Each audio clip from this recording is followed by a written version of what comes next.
அந்த அந்த நிறுவனத்துக்கு அரசு எவ்வளவு கொடுக்குது, ஒப்பந்தம் எவ்வளவு கோடிகளை கொடுக்குது? 2700 கோடி கொடுக்குது. ஒரு ஆண்டுக்கு 270 கோடி அப்படின்னா 10 மாசத்துக்கு எவ்வளவு வருது? 2700 கோடியே கொடுக்குது. இவங்க இப்ப 23,000 கொடுத்தானா அவன் 16,000 வாங்குறான், வேலைக்கு வாங்குறாங்க. தனியார் எப்படி செய்யும்? எந்த மாதிரி செய்யும்? ஒரு குப்பை அள்ளுறத கூட தனியாருக்கு கொடுத்துட்டு உங்களுக்கு என்ன வேலை?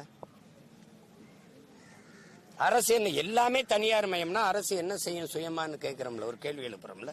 அது என்னதான் செய்யும்னு சொல்லுங்க. என்னதான் செய்யும்? போக்குவரத்து தனியார் நடத்தணும், கொடுத்துரும். கல்வியை தனியார் நடத்தணும், கொடுத்துரும்.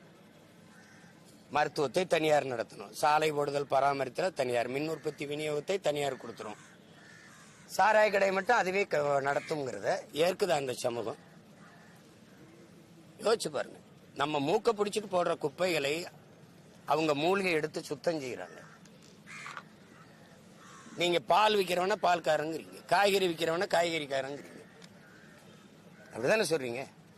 அப்ப குப்பையை போடுறவனையில குப்பைக்காரன்னு சொல்லணும். அதை அள்ளி எடுத்து சுத்தம் பண்றவன நீங்க குப்பைக்காரங்கிறீங்க.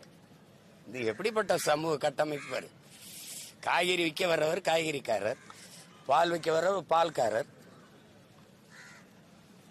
குப்பையை போடுறவன் குப்பைக்காரன் இல்ல. உங்க எல்லாருக்கும் தெரியும். எல்லாரும் பயந்து கிடக்கும் போது முன்கள பணியாளர்கள்னு சொன்னீங்க. கொரோனா நேரத்தில் பெரும் புயல் காலங்களில் இன்னைக்கு புயல் வந்து ஒரு விழுந்துட்டா, ஒரு மரம் விழுந்துட்டா உடனே வெட்டி துப்புரப்படுத்தணும், வெள்ளத்தில் மூழ்கிட்ட அதெல்லாம் அவங்க தான் வந்து களத்தில் நிற்கிறாங்க. இப்ப நீங்க தனியாருக்கு கொடுத்தா என்ன நடக்கும்? அவங்க பணி நிரந்தரம் கேட்கிறாங்க. பணி நிரந்தரம் செய்யறதுல 12 ஆண்டுகளுக்கு மேல வேலை செஞ்சுட்டாங்க. பணி நிரந்தரம் செய்யறதுல இருக்கிற இடையூறு என்ன? ஒரே காரணம், உங்களுடைய நிதி இல்லை, நிதி வளமை இல்லை, அவ்வளவு பண பற்றாக்குறை இருக்குதுன்னு சொல்றீங்க. இப்ப மகளிருக்கு உரிமை தொகைன்னு 1000 கொடுக்குறீங்க. இளம் பெண்களுக்கு புதுமை பெண் அப்படின்னு ஒரு 1000 கொடுக்குறீங்க. படிக்க போற தம்பிகளுக்கு தமிழ் மகன் ஒரு 1000 கொடுக்குறீங்க. அதுக்கு பணம் எவ்வளவு வருது? ஒரு ஆண்டுக்கு 12,000 கோடி அதுல செலவழிக்கிறீங்க.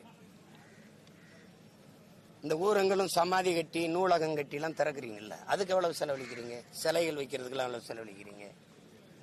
இப்ப மதுரையில ஐயா கருணாநிதி அவர்கள் பெயரில் 200 கோடிக்கு ஒரு நூலகம் கட்டியிருக்கு. நீங்க வாங்க, அந்த நூலகத்தில் எத்தனை பேருக்கு வந்து படிக்கிறாங்கன்னு பார்ப்போம். ஒரு நூலகம் எவ்வளவு ரூபாயில கட்டலாம்? நீங்களே சொல்லுங்க.